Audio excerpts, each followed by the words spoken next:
Permisi, Anda bertanya Pak, mungkin di luar konteks materi perkuliahan ya Pak. Ya, silakan.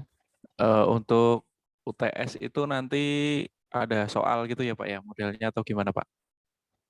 Ya, nanti akan saya berikan soal. Anda mau milih yang mana? Soal yang milih atau soal yang uraian? Maksudnya pilihan ganda atau uraian G? Oke, ya betul.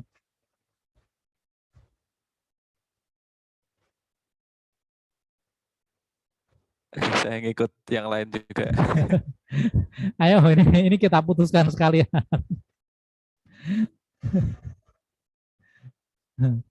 Tapi dalam ini ya, dalam UTS itu Anda punya kesempatan satu kali aja, ya, satu kali mengerjakan. Sehingga nanti rekomendasinya itu Anda harus punya waktu yang luang, benar-benar luang, kemudian menjamin internetnya lancar. Ya. Biasanya soal akan saya buka selama 1 minggu. Ya, Anda boleh mengerjakan kapan saja, tapi hanya satu kali kesempatannya. Ya. Biasanya antara 30 sampai 60 menit. Ya.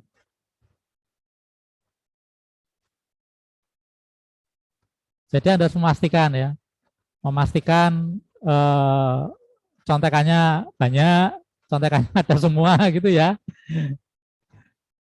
Kalau perlu mengerjakan sama temannya gitu. Terus kemudian akses internetnya harus dipastikan baik. Ya, mungkin ya bisa dikerjakan malam-malam gitu. Pas internetnya nggak banyak dipakai orang.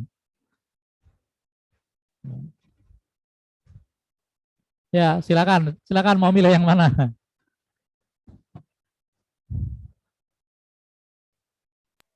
Ya pilihan ganda lah Pak. Pilihan ganda ya. Mas Komting pilihan ganda. Iya Pak, setuju pilihan ganda juga Pak. Oke. Ya, pilihan ganda. Ya. Oke, semua setuju ya pilihan ganda ya. Sinyalnya putus Pak. Oh ya. Lucu Pak. Ya, oke. Ya. Oke, nanti saya Ini siapkan mati ya. lampu Pak, bukan deres Pak, sinyalnya nggak bisa masuk ini Pak, muter terus. Oh ya, sama ini di tempat saya juga hujan terus. Nggak apa-apa, nanti bisa Anda lihat di YouTube kok. Ya. Ya, itu ya untuk UTS. Sekarang apa yang mau Anda tanyakan dengan berkaitan dengan ini, dengan etika akademik ini? Kalau gini, kita tadi kan punya istilah itu kebebasan akademik. Jadi kalau Anda demo itu bukan termasuk hak untuk kebebasan akademik. Anda hati-hati mau maknai itu. Kalau demo itu adalah hak untuk berbicara dan menyatakan pendapat di muka umum gitu ya. Itu hak demokrasi, bukan hak akademik. Kalau hak akademik itu Anda menyampaikan pendapat, kebebasan akademik ya, itu kebebasan untuk tadi melakukan hal-hal yang berhubungan dengan cabang ilmu atau teknologi. Ya. Jadi Anda berargumen segala macam itu kalau berkaitan dengan kebebasan akademik harus berhubungan dengan ilmu dan teknologi. Ya, sesuai dengan bidang ilmunya. Ya. Karena banyak yang menyalahartikan. Banyak yang salah arti. Jadi mengira bahwa ketika mahasiswa itu demo menyuarakan pendapat ya, mengkritik rektor segala macam dikira itu kebebasan akademik. Bukan, itu bukan kebebasan akademik. Ya. Begitu juga kalau ada dosen kok mengkritik rektornya gitu, mengkritik presiden itu bukan kebebasan akademik. Ya. Jadi kebebasan mimbar akademik, kebebasan akademik itu selalu berkaitan dengan bidang ilmu yang dia kuasai. Ya.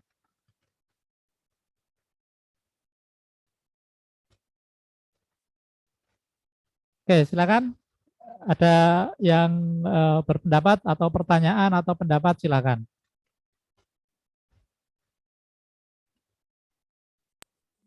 Kalau misalnya gini Pak, kalau kita mengkritik hasil temuan orang lain gimana Pak? Dengan temuan yang kita miliki, kita sandingkan gitu Pak, kita sejajarkan itu gimana Pak?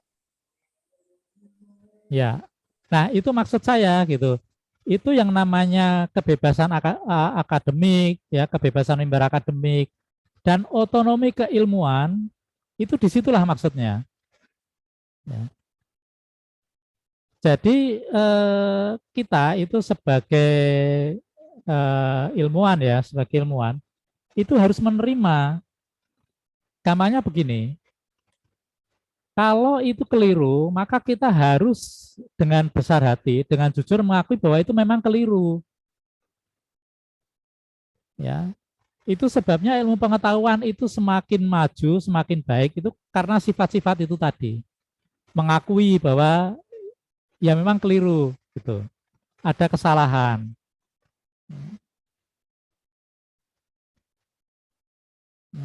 Argumennya bisa saja macam-macam ya. Jadi gampangnya begini. Topik yang sama ya dengan pengujian yang sama, tetapi alat ukurnya berbeda, yang satu lebih baik, maka hasilnya bisa berbeda. Gitu. Saya ambil contoh ini, contoh.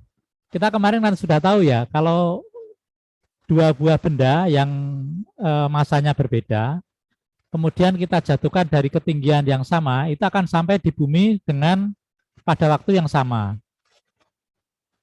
Ya, itu ya, prinsipnya kan itu. Nah, tetapi tahun berapa ya? Tahun 2005 ya. Saya nggak tahu perkembangannya sekarang. Itu ada dua kelompok peneliti, yang satu di Eropa, yang satu di Amerika. Itu membuat temuan yang membuat heboh gitu, membuat heboh. Ya. Jadi mereka itu menguji dua benda, ya dengan massa yang berbeda tadi dijatuhkan. Kan harusnya jatuhnya kan waktunya sama, berkali-kali terus begitu.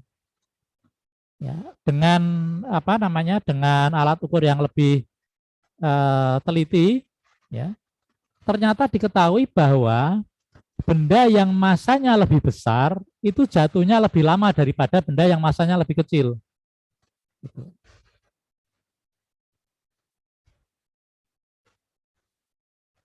Baru dengar ya? Iya Pak, baru pertama kali dengar. Iya. Nah, jadi dua kelompok ini mereka tidak saling kenal, ini tidak saling berhubungan. Jadi yang satu di Amerika, yang satu di Eropa. Itu dalam waktu ya kurang lebih seminggu, ya mereka mengumumkan itu. Jadi yang Amerika dulu mengumumkan, seminggu kemudian yang di Eropa mengumumkan. Hasilnya sama, bahwa benda yang masanya lebih besar itu ternyata jatuhnya lebih lambat daripada benda yang masanya lebih kecil. Gitu. Ya. Hipotesisnya ya apa ya hipotesisnya? Agak aneh ini artinya kalau ini nanti benar-benar diteruskan itu mengubah hukum hukum gravitasi Newton. Ya. Karena perkiraannya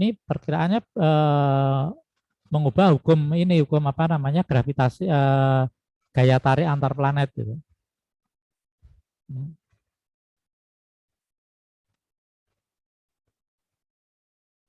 Jadi enggak apa-apa. Jadi itu yang maksudnya itu yang sebenarnya yang terbaik yang bisa kita lakukan di dalam kaitannya dengan tadi kebebasan akademik kebebasan mimbar akademik dan otonomi keilmuan.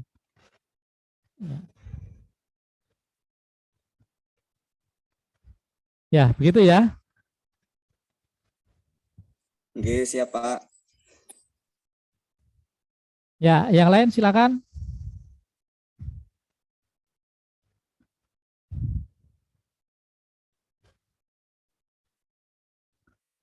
Mumpung kita ketemu, jadi jadwal UTS kapan ya kita ya?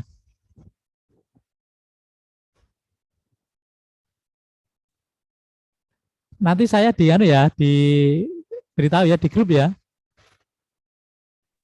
Iya, siap Pak. Nanti saya info. Nah, Info. ya. Atau gini kan saya maksudnya gini, apakah kita mau ujian itu di minggu depan atau minggu depannya lagi gitu loh.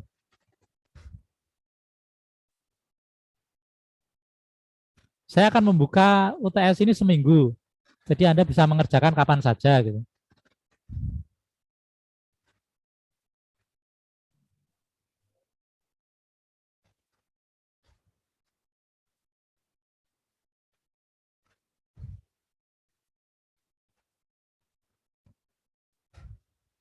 Ya, nanti saya diberitahu aja di lewat ini, lewat grup aja ya. Nanti disepakati aja dengan teman-teman, kita mau minggu depan atau minggu depannya lagi. Jadi antara tanggal 1 sampai berapa 6 ya, 1 sampai 6 November atau 7 sampai 13 November. Gitu. Anda kan boleh mengerjakan kapan saja kan boleh.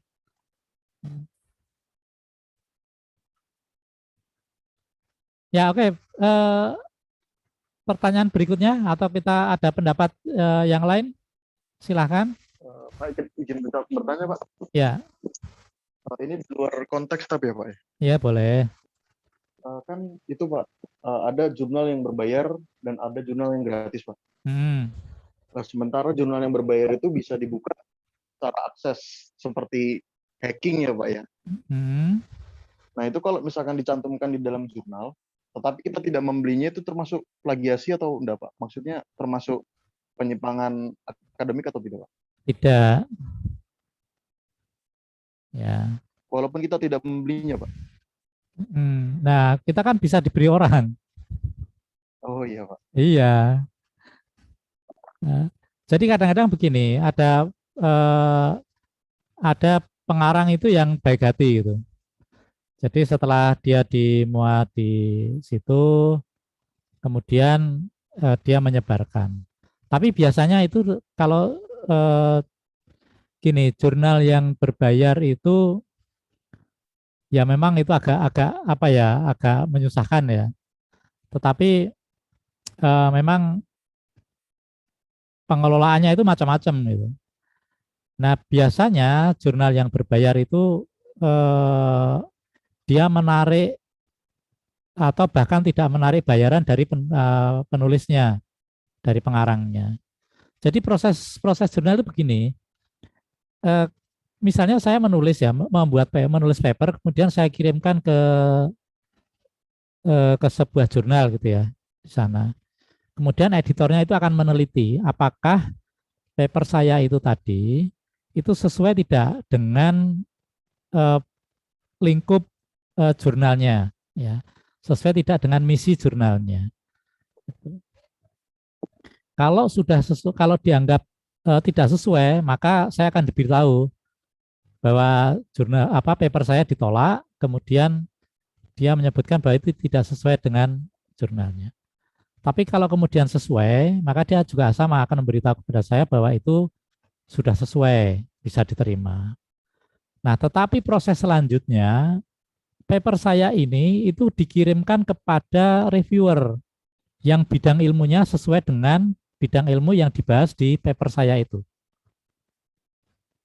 Nah, berkaitan dengan reviewer ini, itu ada reviewer yang dibayar, ada juga yang tidak dibayar, gitu. Ini nanti berkaitan dengan ini tadi ya, berkaitan dengan jurnal yang berbayar dan tidak. Sehingga kemudian kalau dalam review itu saya harus membayar, kalau jurnalnya harus membayar reviewer, maka editor akan memberitahu kepada saya bahwa saya harus membayar jumlah sekian gitu. Ya, tujuannya tadi membayar reviewer, ya membayar editornya juga gitu. Ya, honor editornya. Ya. Nah, itu. Nah, tetapi kemudian keunggulannya adalah paper itu bisa diakses secara gratis. Gitu. Nah, tetapi kalau saya menemukan jurnal kemudian saya muat papernya, saya diberitahu bahwa ini bisa diterima, kemudian akan direview oleh reviewer yang sesuai bidang ilmunya, dan kemudian ternyata itu gratis, maka biasanya jurnal itu berbayar. Ya, jadi kalau mau baca jurnal bayar gitu. Ya, karena penulisnya nggak bayar, maka yang ditarik bayaran adalah yang membaca. Gitu. Ya macam-macam lah Mas ya. Ada juga yang ya narik bayaran dari penulisnya, tapi juga jurnalnya berbayar. Nah.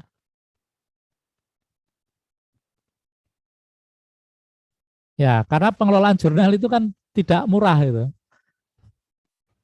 Ya, ya gitu ceritanya. Ya. Saya sering kok dapat paper-paper dari jurnal yang berbayar itu. Ya, nggak perlu masuk ke mana ke jurnalnya, tapi saya diberi eh, ya diberi teman yang beli lah gitu ya. Oh iya Pak. Nah, tapi memang baiknya kalau disuruh bayar ya dibayar gitu ya, karena itu kan untuk kepentingan ilmu pengetahuan ya, supaya jurnalnya tetap hidup terus gitu. Iya Pak. Ya. Kalau punya uang gitu. Ini kan sama juga dengan ini apa buku. Ya. Kalau kan banyak itu buku-buku yang gratis yang bisa didownload dengan gratis, gitu. Ya, tapi kemudian ada catatannya bahwa buku ini disediakan secara gratis untuk mahasiswa yang tidak punya uang, yang uangnya tidak cukup. Nah, itu bisa didownload gratis. Tapi kalau Anda punya uang, sebaiknya beli. Tapi belinya kan mahal itu. Ya,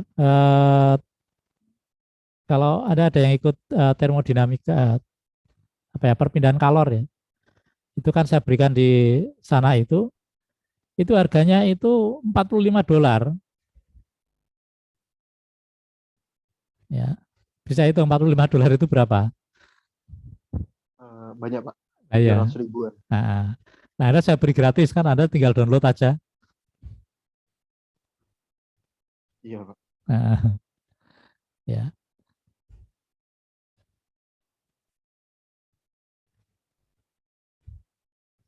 Ya, seperti itu. Kalau versinya buku yang kertas itu lebih mahal lagi.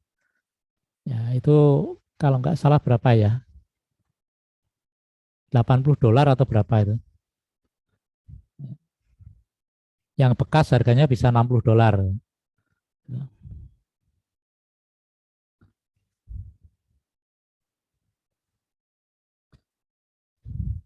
Oke, silakan berikutnya. Ada yang masih ada pertanyaan? Kita diskusi aja, ya.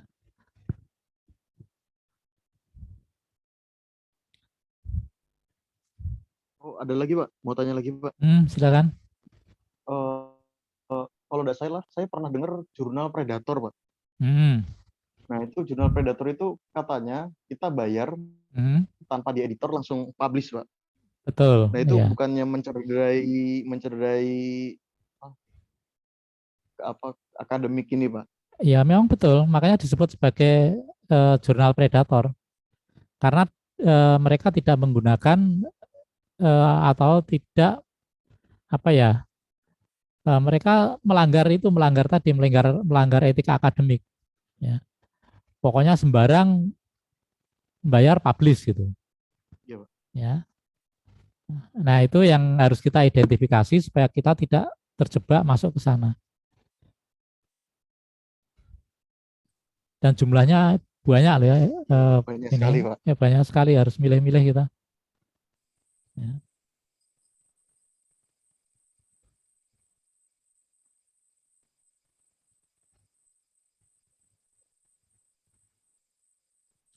Oke, silakan. Ada lagi? Pak, izin bertanya, Pak. Hmm. Kalau kita kan kedepannya nanti kan ada ujian praktek dan segala macam kan, Pak. Apa KKN apa-apa itu, Pak. Itu nanti kita bisa memilih sendiri lokasi tempat kita praktek atau gimana, Pak? Atau sudah ditentukan dari kampus? Kalau KKN itu lokasinya ditentukan dari kampus. Ya, jadi kita sudah tidak jauh-jauh kok. Ya, tidak jauh-jauh dari kampus. Ada yang di sekitar kampus, kemudian di Kecamatan Gunung Pati, ya, dan Kecamatan Gajah Mungkur, ya, tidak jauh-jauh. Ya, itu untuk KKN. Kemudian untuk kerja praktek, Anda harus mencari tempat sendiri. Kalau di perusahaan sendiri boleh itu, Pak? Boleh. Oh iya. Ya, Pak. Makasih, Pak. Asal ada berhubungan, asal gini, permasalahan yang ada itu berhubungan dengan teknik mesin. Kalau ini, Pak, kalau untuk balancing alat-alat berat itu bisa nggak, Pak? Kalau dipakai Bentar. buat geotek. Sebentar, alat berat yang di balancing apanya? Biasanya itu yang di balancing itu dari ini, Pak. Biasanya kemarin tuh sempat balancing turbo, Pak. Turbin pesawat. Terus sama ini, Pak. Sama baling-baling kapal. Kapal besar. Iya, iya. Nah, itu kan bukan alat berat namanya. Apa itu? Bukan ya, Pak? Kalau yang namanya alat yang namanya alat berat itu alat berat itu ekskavator, bulldozer, ya. Ya itu juga masuk biasanya, Pak. Cuma kemarin ada yang ini, Pak. Kemarin masuknya ada yang itu, Pak. Balancing itu, Pak. Nah, ya, yang di balance apanya alat berat itu? Kalau biasanya yang di balance itu apa ya, Pak, namanya, Pak? Nggak tahu namanya, Pak. Saya juga masih awam, Pak. Makanya saya punya mesin ini, Pak. Nggak gini, maksudnya gini. Karena kalau alat berat itu yang berputar cepat itu hanya engine-nya aja. Yang lainnya kan nggak ada yang cepat, itu pelan-pelan semua. Ya, pelan-pelan semua. Gitu. Nah, balancing itu biasanya dilakukan untuk komponen atau elemen mesin yang putarannya cepat. Ya, itu biasanya di balance. Ya tadi turbin ya, terus baling-baling kapal itu memang perlu di balance. Dan roda mobil itu kan juga perlu di balance. Ya.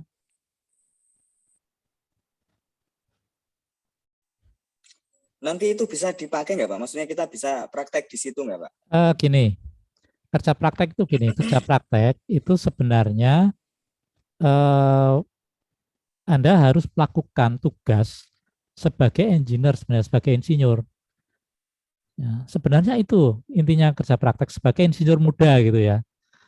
Sebagai insinyur muda, sehingga Anda harus melakukan hal-hal yang berhubungan dengan pekerjaan engineer.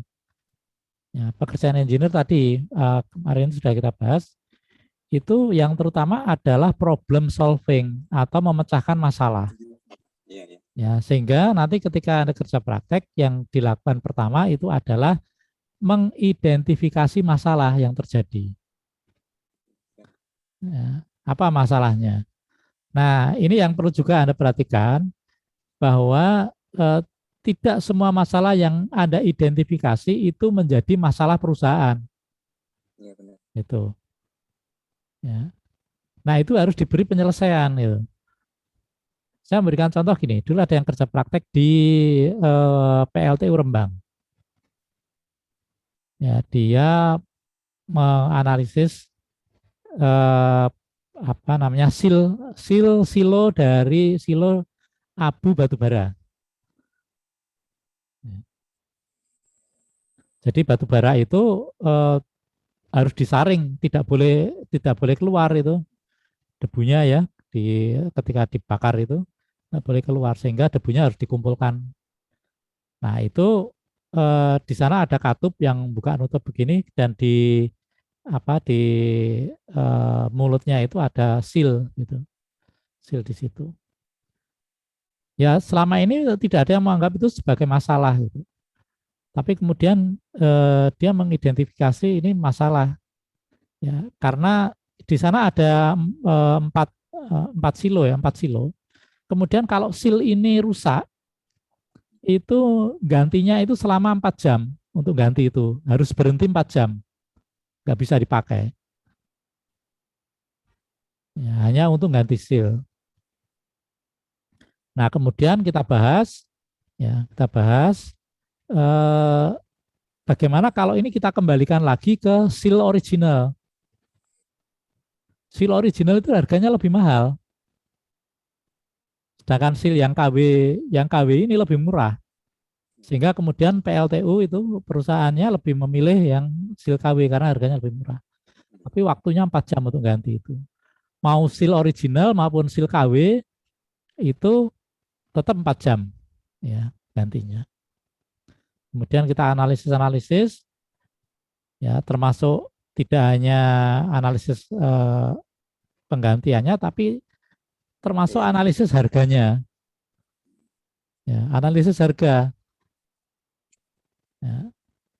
Karena yang original itu waktunya lebih panjang waktu penggantiannya. Ya, jadi dia bisa digunakan lebih lama dibanding yang KW. Ya, rekomendasi saya itu. Nah, ternyata ketika kita membandingkan harganya ya dalam waktu 1 tahun itu ternyata lebih murah pakai yang original. Walaupun harganya lebih mahal itu ya Pak. Betul. Cuma masa hidupnya lebih panjang. Iya. Ya. Karena apa? Waktu 4 jam itu harus dihitung semua. Waktu berhenti, waktu tenaga kerja, ya, waktu beroperasi, semua dihitung. Ya, sehingga ketika kita klopkan semua, ternyata lebih murah pakai original. Gitu. Dulu kalau nggak salah itu kalau pakai KW itu lifetime-nya itu hanya 1/3 dari yang original. Gitu. Ya. Tapi ya kembali tadi karena harganya murah ya manajemen memutuskan pakai yang itu. Ya. Nah itu saya bilang seperti tadi perusahaan itu belum tentu memandang bahwa masalah yang kita temukan itu adalah masalah buat perusahaan. Ya. Contoh lain misalnya kita yang paling simpel sini simpel ya, menemukan di satu mesin itu bautnya sering patah. Ya, bautnya sering patah. Mesinnya berhenti sebentar, bautnya diganti, jalan lagi. Ya, mungkin 3 hari atau 4 hari patah lagi, atau seminggu patah lagi. Ya tadi baru diganti sebentar, mesin berhenti sebentar, diganti, jalan lagi. Gitu. Seminggu patah lagi. Nah ini kan sebenarnya masalah. Gitu. Tapi buat perusahaan mungkin itu bukan masalah. Karena apa? Baut itu harganya murah. Dan mesin itu berhentinya tidak lama. Coba kalau mesin itu berhentinya seminggu itu lah baru terasa. Gitu ya. Tapi kalau berhentinya cuma 5 menit gitu enggak terasa. Mereka menganggap wong baut itu paling-paling harganya berapa. Gitu. Ya. Mereka kan nggak kepikiran kenapa nggak diganti baut yang lebih kuat yang gitu. Ya. Misalnya baut yang lebih kuat itu harganya 25.000, sedangkan baut yang KW itu misalnya 5.000 kan gitu. Ya, kalau 5.000 ganti cuma 5.000 kan seminggu sekali, 1 bulan kan baru 20.000 ya. Ya kalau dibandingkan omset perusahaan misalnya 20 miliar, ya itu kira-kira kan nggak ada artinya itu. Tapi buat kita sebagai engineer itu masalah. Ya. Nanti kita cari pemecahannya. Ada juga yang ini analisis ya sama ini bautnya patah itu di apa ya namanya ya, penutup bawah mesin itu namanya apa itu? Kalau mesin mobil itu kan di bawahnya kan ada tutupnya kan itu di bawah biar nggak kena debu gitu. Oh iya. Nah, nah, dia bukan mobil tapi itu logo kereta api. Jadi bautnya itu sering patah ya Pak, sama saja. Jadi berkali-kali masuk depo ya, masuk bengkel. Nah, itu dilakukan analisis. Kemudian diberi rekomendasi. Nah, kemudian dalam kerja praktek itu tidak selalu rekomendasi kita itu dipakai gitu. Ya, manajemen menganggap tadi baut murah aja, usah ya rapopo kan gitu ya. Ya, ya. Nah, ya tapi jangan kecil hati bahwa itu memang itu masalah buat kita dan kita berikan rekomendasi. Nggak dipakai juga tidak apa-apa. Ya, itu kan kita kembali ke manajemen ya. Ya, seperti cerita-cerita kita pada kuliah sebelumnya. Ketika pesawat ulang-alik itu mestinya nggak boleh terbang, engineer-nya bilang jangan terbang, tetapi manajemen bilang harus terbang ya, seperti itu. Ya, akhirnya akan terjadi kecelakaan.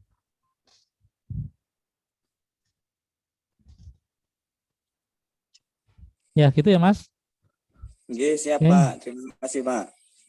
Ya, silakan ada lagi. Anda boleh bertanya apa saja kepada saya ya. Kalau saya bisa menjawab, saya jawab.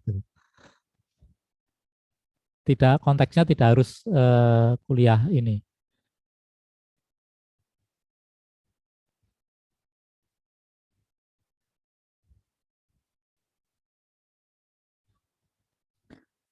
Semester depan itu Anda kan sudah mulai praktikum ya, praktikum fisika. Ya, praktikum itu kan tujuannya sebenarnya membuktikan teori sebenarnya. Ya, teori yang Anda terima selama kuliah itu benar apa enggak?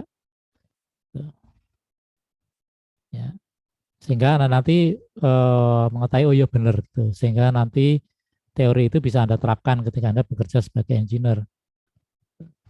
Nah, pesan saya di dalam melaksanakan praktikum itu jangan tergesa-gesa, jangan kesusu. Ya.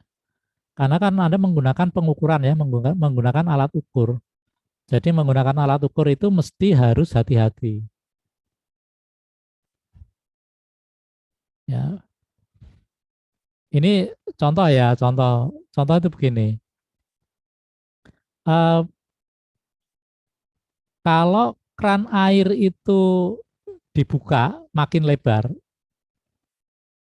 itu alirannya kan mestinya makin banyak itu. Ya. Tetapi karena kesusu mau cepat-cepat, alat ukurnya itu belum stabil. Ya, jadi alat ukur itu ketika kita dipakai mengukur harganya berubah, maka dia goyang, ya berubah. Ya, kita harus menunggu stabil, setenang mungkin, gitu ya. Nah, karena dia kesusu akibatnya apa? Ketika keran dibuka makin lebar, itu alirannya bukan makin besar, tapi malah makin kecil catatannya. Gitu. Ya. Jadi itu pesan saya di dalam pengukuran. Ya. Alat ukur itu punya yang namanya apa ya, lag ya, lag itu ketertinggalan. Ya. Jadi kalau kita mengukur itu alat ukurnya beberapa saat kemudian baru menunjukkan harga yang sebenarnya.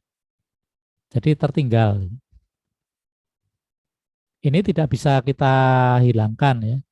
Yang bisa kita lakukan adalah memperkecil tadi waktu lag tadi. Jadi makin pendek waktunya itu makin bagus.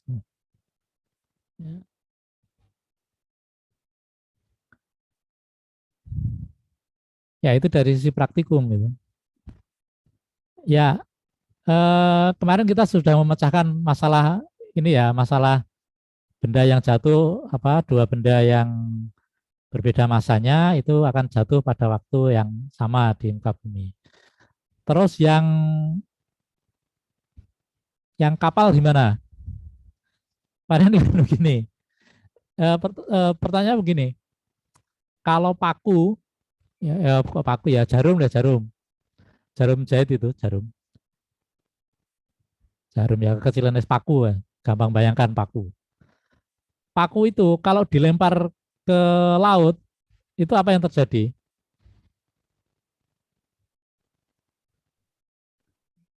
Mungkin tenggelam. Tenggelam. Oke, tenggelam ya. Tapi coba kapal itu bobotnya 100 ton itu enggak tenggelam.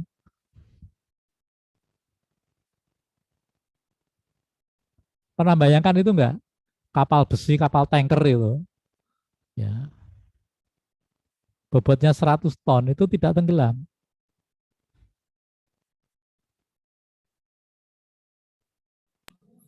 Kenapa, coba? Karena ada penampang. Namanya Pak. Karena di dalam kapal itu ada ruangan tangki-tangkinya juga, Pak. Ada udara, ada tangki-tangki. Tangki apa itu? Tangki balas, Pak, untuk menjaga keseimbangan. Anda pernah bayangkan begini? Ini kapal ya, kapal begini. Ini terapung ya? Iya. Kalau kapalnya begini kira-kira terapung apa tenggelam? Tenggelam, Pak. Tenggelam lah ya. Lah kenapa kalau begini kok terapung, kalau dibuat begini kok tenggelam? Itu Luas penampang. Penampang sama ini, Pak, tekanan air kayaknya, Pak. Tekanan air, ya. Penampang. Anda tahu nggak yang dimaksud penampang? Lebar itu, Pak, permukaannya itu, Pak, yang bersentuhan dengan air. Itu bukan penampang. Apa, Pak? Yaitu permukaan yang bersentuhan dengan air. Kalau penampang itu gini loh, ya. Kalau mau lihat penampang itu gini. Ini saya potong. Ya, ini saya potong. Terus saya lihat sebentar ya. Yang gampang apa yang gampang ya? Ini deh ini. Nah, kebetulan ada ini. Oke. Ini ada uang ya. Nah, ini ada uang nih. Ini uang ini yang aduh nggak kelihatan. Ini ada uang. Ya, ini dua keping ini ya. Nah, kalau kita mau melihat penampang, itu yang penampang ini saya potong ini, uangnya saya potong. Ya, saya potong. Sehingga jadi dua begini. Nah, yang dimaksud penampang itu ini loh. Ini ya, ini dan yang ini. Ini maksudnya penampang. Ya. Paham ya? Loh ini sebentar ini saya tanya tuh. Gambar tekniknya sampai mana sekarang? Menggambar garis. Nah, terus belum sampai belum sampai penampang. Belum, Pak. Ah, belum, ya. Itu penampang itu seperti itu. Jadi kalau kita lihat pipa ya, ini. Nah, ini sedotan ya. Kelihatan ya sedotan ya? Ini ya sedotan. Ya.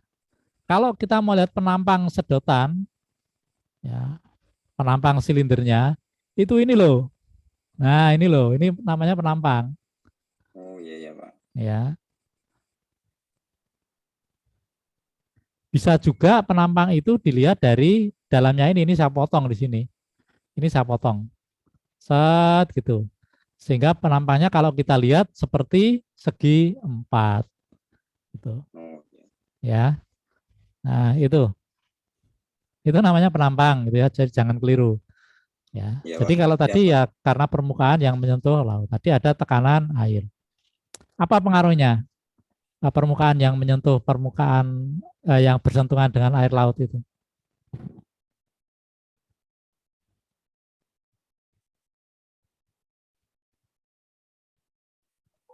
Pengaruh gimana maksudnya, Pak? Pengaruh apa, Mas?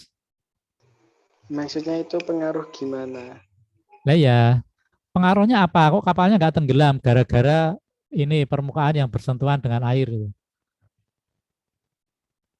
Apa yang menyebabkan itu tidak tenggelam?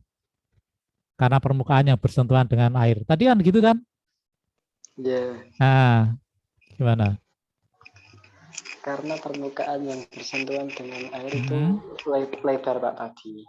Itunya apa? lebar. Masnya. Nah, lebar ya, Ya, lebar. Kemudian kalau lebar gimana? kalau lebar kan tekanannya kan semakin ke dalam kan nanti semakin berat Ah, untuk ditekan lagi. oh ya, kalau makin ke dalam makin berat, itu ya. Nah, ini berhubungan dengan tekanan tadi ya. Tekanan atau bukan? Kayaknya iya, Pak. Nah, kayaknya ya. Em, ya, ini sebenarnya itu berkaitan dengan hukum atau prinsip Archimedes sebenarnya. Anda masih ingat enggak Archimedes itu? Pernah dengar namanya enggak? Pernah dengar. Archimedes. Kisah Archimedes yang terkenal itu adalah dia disuruh raja untuk menentukan apakah mahkotanya itu dari emas atau bukan. Jadi raja ini itu pesan mahkota, ya, pesan mahkota. Nah, kemudian dia nggak yakin, kan pesannya dari emas murni itu, pesan mahkota dari emas murni. Nah, karena Archimedes itu ilmuwan kerajaan, maka dia serahkan ke Archimedes supaya dia menguji, ngetes ini. Benar nggak mahkotanya itu emas murni? Nah, temuannya itulah kemudian hasil hasil pemikirannya itulah yang kemudian dikenal dengan prinsip Archimedes.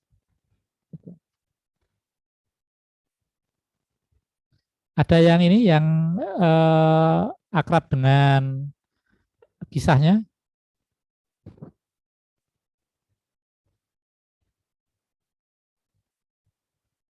Jadi kalau nggak salah itu ada seseorang mandi di bak itu ya Pak ya, bak Iya. petak ya. Kalau zaman Yunani atau zaman Romawi itu kan mandinya di petak ya Pak. Iya. Lalu orangnya nyemplung di petaknya, terus kalau nggak salah bilang Eureka atau apa gitu ya. Iya, betul. Nah, itu. Eureka itu ketemu gitu. Oh ya, nah itu mungkin ditemukan Archimedes kalau nggak salah sih. Iya, betul. Kisahnya seperti itu. Nah, tetapi prinsipnya bagaimana Archimedes itu untuk mengetahui, oh ini benar ini ternyata emas murni gitu mahkota. Mahkotanya itu bentuknya kan nggak beraturan. Kalau kotak gini kan gampang ya. Kalau kotak begini itu mudah diukur kemudian ditimbang, maka kita akan tahu, oh ini emas murni apa bukan itu kita tahu. Ya. Jadi kita nggak perlu sebenarnya ngetes pakai anu, nggak perlu, jadi kita sudah tahu ini emas murni atau bukan.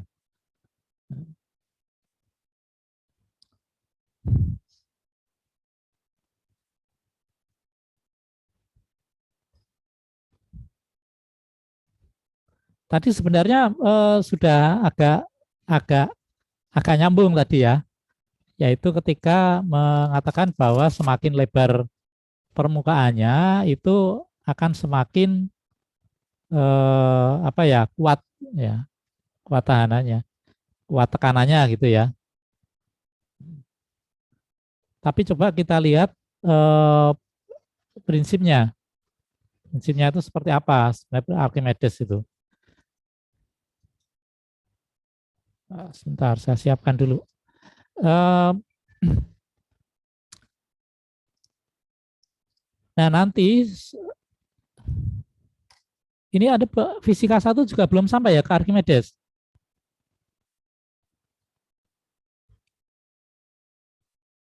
Fisika 1 sampai mana? Fisika.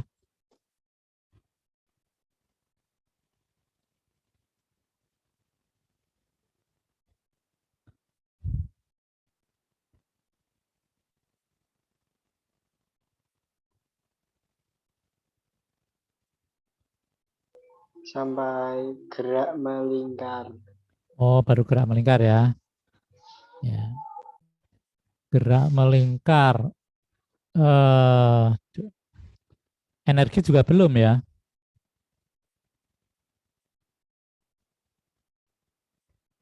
Ya sudah ini untuk Archimedes dulu ya. Archimedes ini.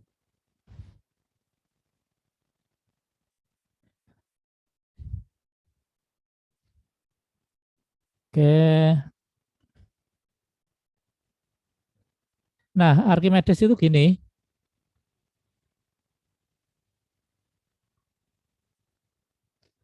Prinsipnya cuma begini, simpel saja sebenarnya.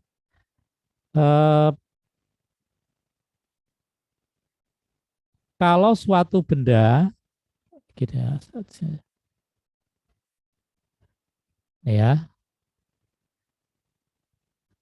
ini suatu benda, saya masukkan ke dalam cairan, ya, saya masukkan ke dalam cairan, maka cairan itu akan memberikan gaya apung, ya, sana. Ini kan dia punya massa ya, punya massa, kemudian dia punya berat. Seperti biasa, beratnya adalah Fg sama dengan M kali G, gitu. Ya, kalau suatu benda ini kita masukkan ke dalam cairan, maka benda ini akan mengalami yang namanya gaya apung. Ya, ini gaya apung.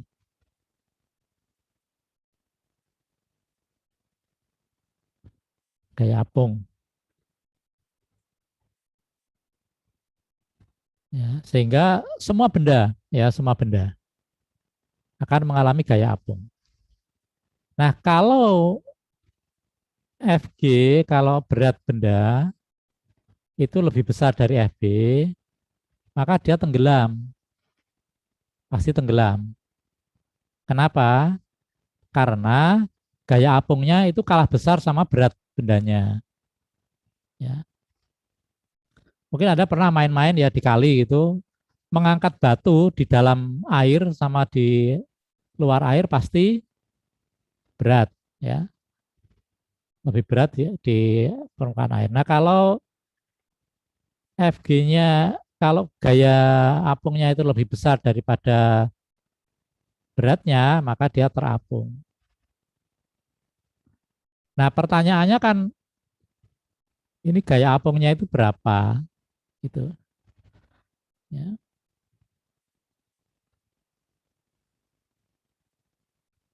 Nah, hukum Archimedes itu menyebutkan bahwa semua benda yang dimasukkan ke dalam cairan maka akan mengalami gaya apung, ya, sebesar Fb sebesar berat cairan yang dipindahkan. Ingat kata-kata berat ini. Ya, berat itu artinya dipengaruhi oleh gravitasi. Ya, jadi seperti ini. Tadi kalau kita punya benda, masanya misalnya masanya 5 kg, maka beratnya itu adalah ya, jadi Fg sama dengan M kali G ya. Jadi sama dengan 5 kg kali 9,8 meter per sekon kuadrat. Gitu. Ya. Ini satuannya berubah menjadi Newton. Ya. Gitu.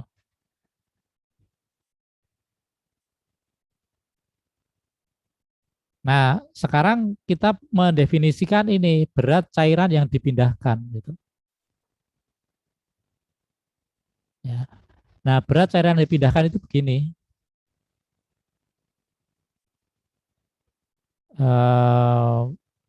Ini saya hapus saja ya. Oke, berat cairan yang dipindahkan begini. Anda punya wadah ini.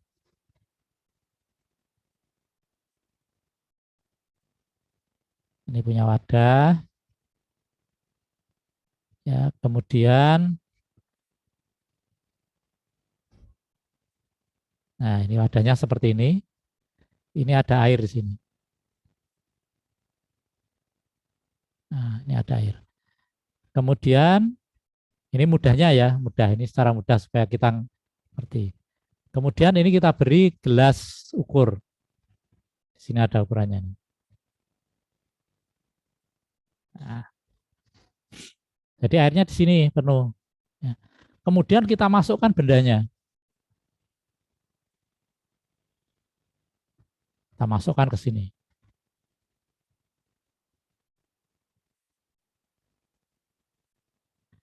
Dan ini kita masukkan ke sini ya. Oke. Tadi kita ganti aja ya. Ini air ya. Nah, pertanyaannya, ketika ada benda yang masuk ke dalam air ini, apa yang terjadi?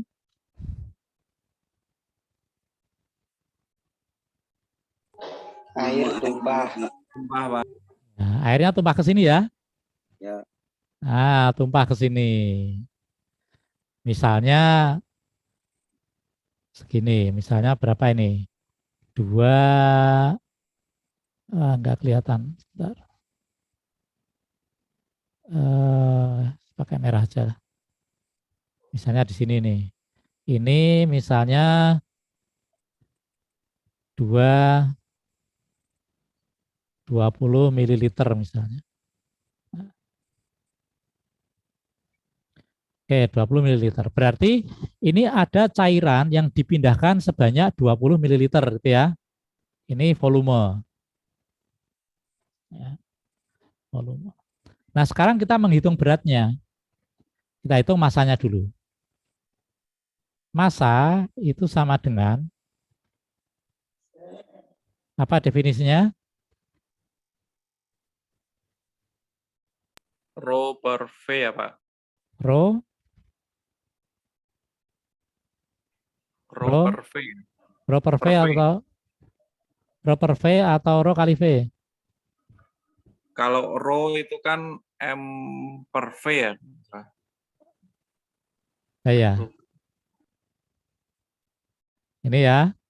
Rho itu sama dengan M per V. Berarti M sama dengan Rho kali V Pak. nah, Rho kali V. Rho ini adalah massa jenis air ya. Kalau ini air ya, kita anggap saja di sini air. Massa jenis air. Ya ini massa air, ini massa jenis air dan ini volumenya tadi 20 mililiter. Nah, Rho air itu kita anggap aja paling gampang ini 1000 kilogram per meter kubik. Pernah bayangkan nggak 1 meter kubik itu seberapa?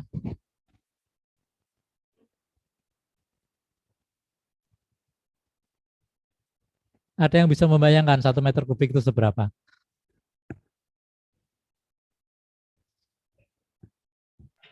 Mungkin 1 ember tapi bentuknya kotak Pak. Satu ember bentuknya kotak. Ukurannya berapa kotaknya itu?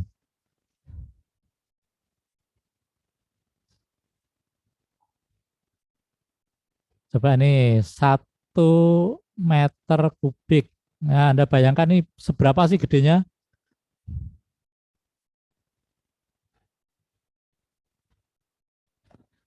Kalau panjang 1 meter bisa membayangkan.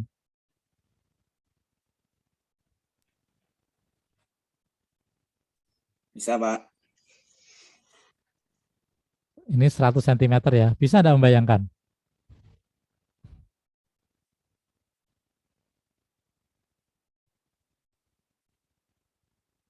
Nah, sekarang kita punya kotak, ini punya kubus ya.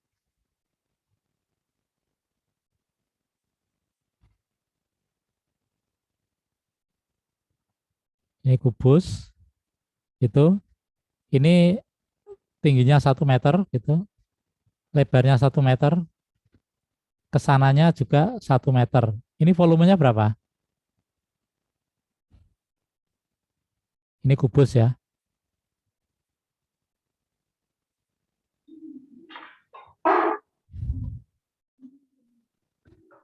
Volume kubus persamaannya apa? Sisi pangkat 3. Sisi pangkat 3. Oke. Ini sisinya kan 1 meter. Ya, berarti 1 meter pangkat 3. Gini ya. Berapa ini? 1 meter kubik. Ya. Gitu. Nah, ini kira-kira gitu. 1 meter kubik itu kira-kira kalau kita punya bak, ya, ukurannya panjang lebarnya 1 meter, kemudian tingginya juga 1 meter. Itu 1 meter kubik. Kalau Anda lihat tower itu kebanyakan itu 600 liter atau 0,6 meter kubik. Ya, belum 1 meter kubik itu yang apa tandon kuning-kuning itu ya. Kalau 1 meter kubik besar sekali. Ya, kira-kira begitu. Oke. Nah, itu 1 meter kubik ini itu masanya 1000 kilogram. Ya, jadi memang berat sekali ya kalau kita mau gotong itu berat. Ya, 1 meter air 1 meter kubik ini. Ini kali V, volumenya ini kita ubah menjadi meter kubik. Kalau kita jangan 20 ya, coba kita 200 ya. 200 ya, 200 mililiter gitu. 200 mililiter itu berapa liter ya? Sebentar. Ini supaya gampang aja ya. Kita ubah coba.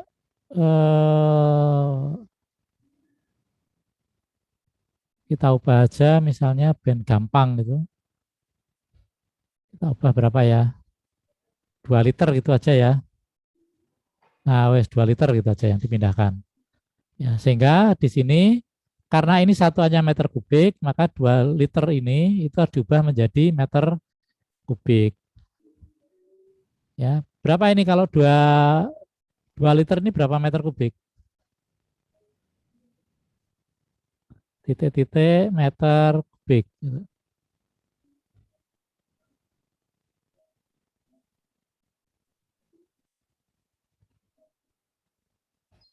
Berapa kira-kira?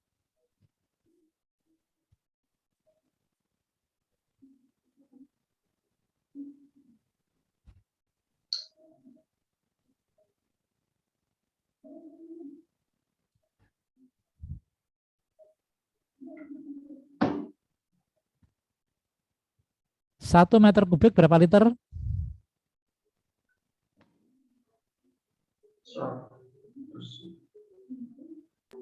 1000. Ya. Kalau 2 liter ini berapa meter kubik jadinya?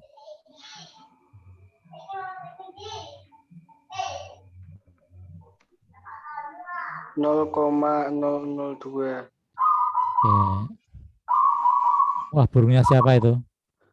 0,002 meter kubik. Ya, kita masukkan ke sini. 0,002 meter kubik. Berarti masanya sama dengan 2 kilogram. Ya, benar ya. 2 kilogram. Ya.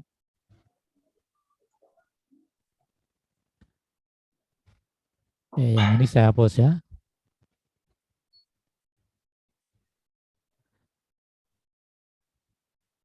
Nah, sehingga gaya apungnya FB itu sama dengan ini. 2 kilogram kali G-nya kan 9,8. Biasanya 9,8 atau 9,81 meter per sekon kuadrat. Ya. Jadi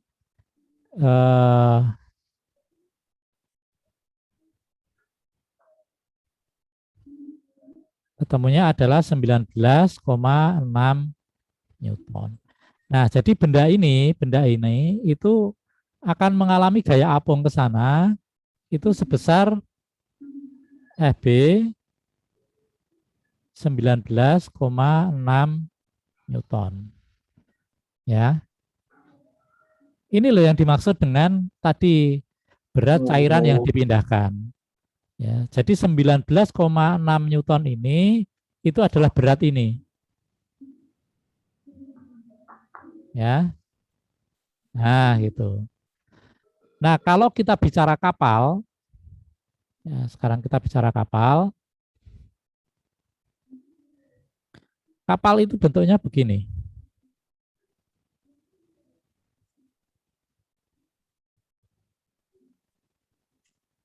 Ya, bentuknya begini.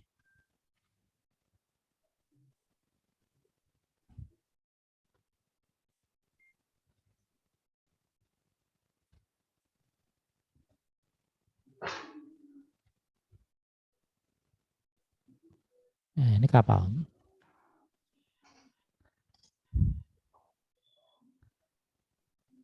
Nah, gampangnya begini, ketika dia belum dicelup, ya,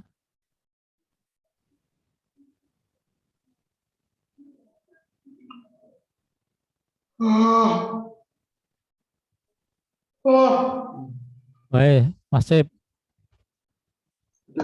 anggap mau melebu.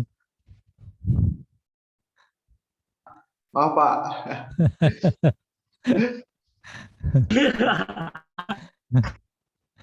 Ya, ya seperti ini ya. Jadi ketika kapal itu dimasukkan ke air, maka dia akan memindahkan air. Ya, dia akan memindahkan air ke samping-samping ini. Ya, tadi pakai Archimedes, hukumnya tadi, ya. Nah, kalau dia makin tenggelam, makin ke dalam, ya, makin ke dalam, gitu, maka dia akan mengalami gaya apung yang makin besar. Kenapa? Ya karena ini tadi air yang dia pindahkan juga makin besar, makin banyak itu. Kalau makin banyak kan berarti makin berat. Ya. Jadi seperti itu. Itu prinsip kenapa kapal nggak tenggelam, gitu ya. Tapi kalau nanti dia kapal ini seperti ini,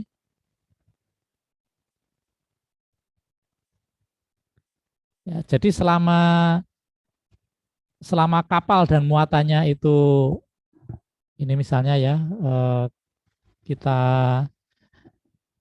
anggap aja misalnya berat kapalnya ini FK gitu ya. Ini kan sama dengan MK kali G gitu ya. Terus kemudian di sini ada FB. Nah, selama FK itu lebih kecil daripada FB, FB-nya lebih besar, kapal ini akan terapung. Beda kalau misalnya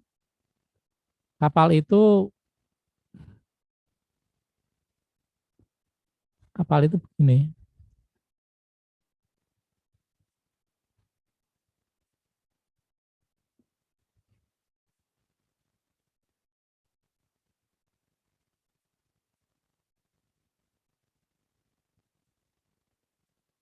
Ya, kalau masih begini dia masih terapung gitu ya, karena di sini ada FB.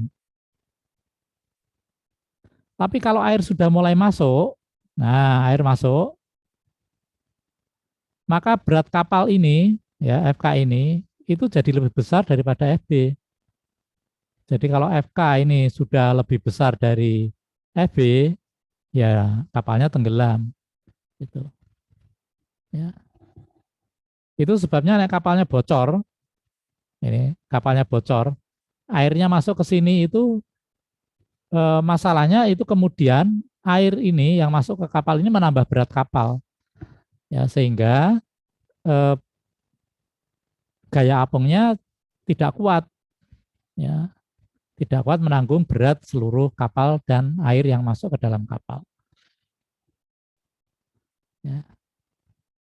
Nah kalau paku tadi dibuang di laut gimana? Ya sama, dia sebenarnya juga mengalami gaya apung, gitu ya. Ya sama, terus sebenarnya dia juga mengalami gaya apung. Gitu. Ya. Tetapi dia juga punya berat sana. Nah, karena gaya beratnya ini lebih besar daripada FG-nya ini lebih besar daripada FB, ya pakunya tenggelam. Karena apa? Berat yang cairan yang dipindahkan cuma sedikit. Ya. Kalau kapal memang iya, kalau dia makin dimuati makin banyak, makin ke bawah, dia akan memindahkan makin banyak air laut ya ke samping-samping ini. Itu. Nah itu yang menyebabkan kenapa kapal tidak tenggelam. Ya. Oke, ada pertanyaan. Simpel ya ini ya. Itu rumus-rumus yang dipakai juga tidak sulit, ya, simpel. Ini sama kenapa Anda kalau menyelam kok susah sekali. Gitu.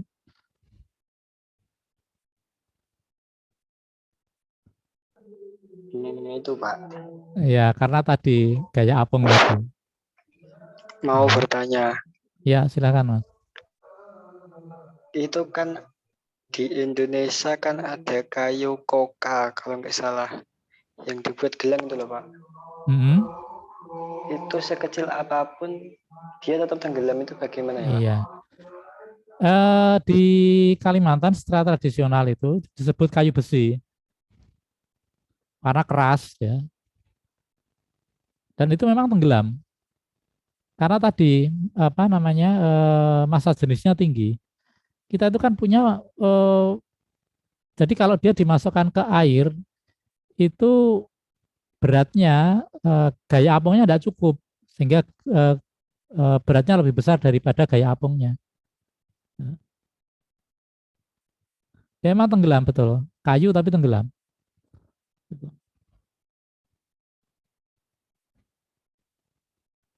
Ya jadi gampangnya begini, gampangnya paling simpel itu kalau kita mau mengidentifikasi mana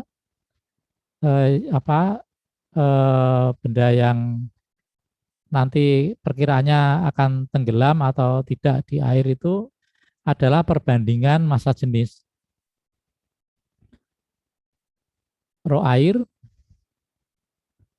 dibanding dengan rho benda. Ya. Jadi kalau rho air ini lebih besar daripada rho benda, maka dia terapung. Ya. Tapi kalau rho air ini ya massa jenisnya itu lebih besar daripada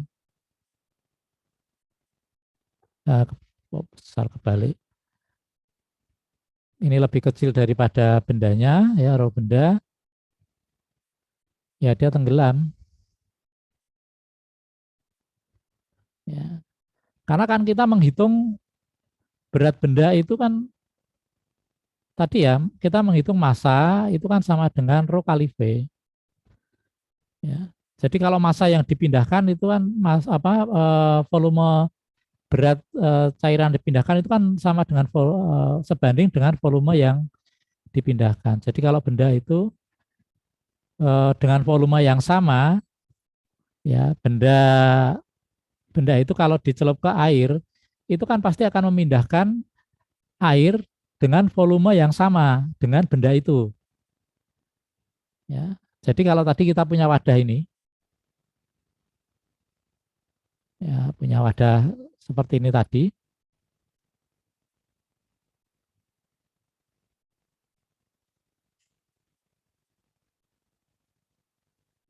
Kalau kita masukkan benda ini, volume benda ini itu misalnya tadi 200 ml segini, ya nanti yang dipindahkan ke sini juga sama 200 ml. Jadi ini volume air yang dipindahkan dengan volume bendanya itu sama. Ya.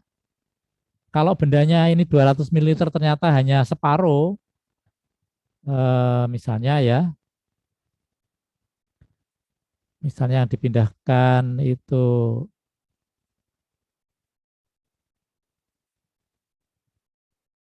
hanya separuh misalnya ya di sini.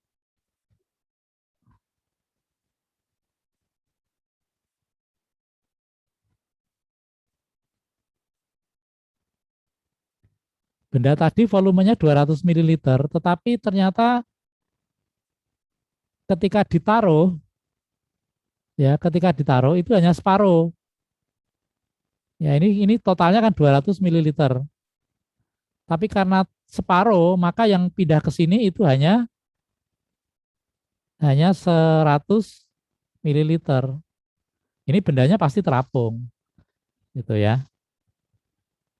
Ketika ini ditempatkan di air, ternyata hanya separuhnya aja. Gitu. Nah, kita bisa menghitung ini yuk. Udah. Ini kan 100 ml. Ya, ini 100. Ini yang tercelup ini kan 100 ml. Ya. Kalau kita bandingkan masanya saja, ya, coba kita bandingkan masanya saja. Massa air itu sama dengan 1000 kali 100 ml ya. Ini 1000 kilogram per meter kubik gitu.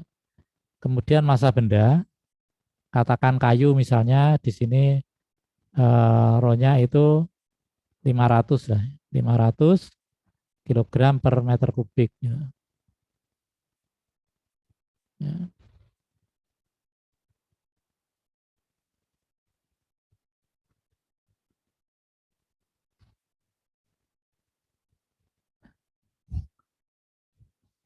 Ya, kita kan tinggal menghitung aja di sini.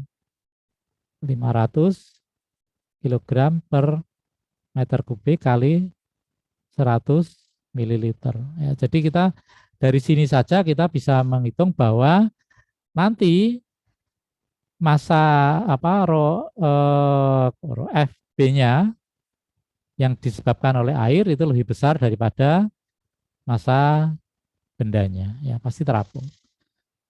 Ya. Kita juga nanti punya istilah apa ya? Berat jenis. Ini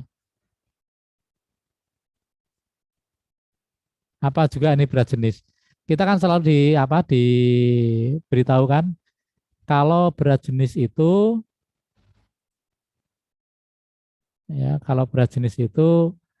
eh, apa berat jenis itu ya?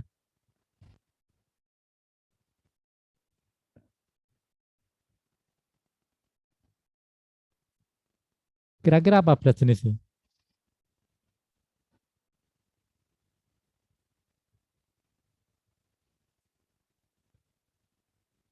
Apa mas-mas ada yang paham enggak? Berat jenis sih gampang.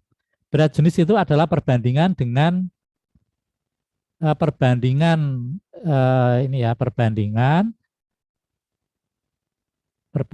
rho benda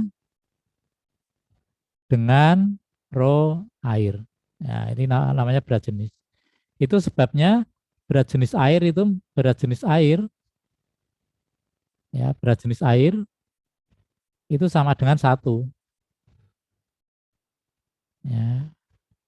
Karena bendanya air, di sini ini air, bendanya air, ya, rho-nya air, jadi sama dengan 1. Ya. Itu berat jenisnya, supaya nanti tidak keliru mengartikan. Oke, wah ini sudah jam 8 lebih. Ya.